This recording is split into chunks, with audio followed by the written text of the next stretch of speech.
This blind man suddenly saw a body. He was shocked into a daze.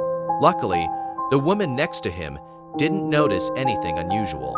The man pretended to be calm. He asked to use the bathroom. Just as the blind man entered the bathroom, he didn't dare to let his guard down, because just half a meter away, there was a man holding a gun. The blind man had to continue pretending to be blind. When they returned to the piano, the blind man finally saw the body clearly. A few hours earlier, the wealthy man had returned home with gifts. He unexpectedly found a strange man in his room. Now, the blind man was playing the piano nearby, while the woman and the man began to clean up the crime scene.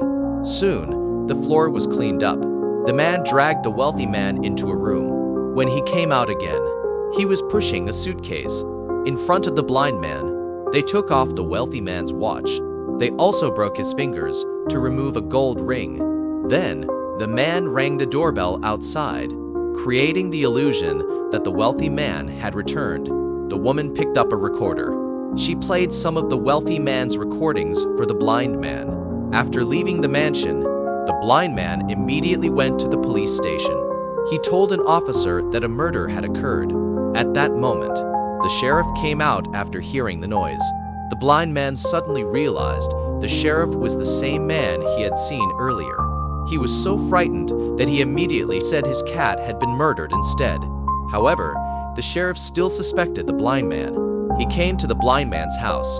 To test the blind man, the sheriff threw a knife at him. Fortunately, the blind man stayed still and didn't dodge. But the next day, the woman invited the blind man to her house to play the piano again. As soon as the elevator doors opened, he saw the woman throw an old lady over the railing. He was startled, but the woman turned around when she heard the noise.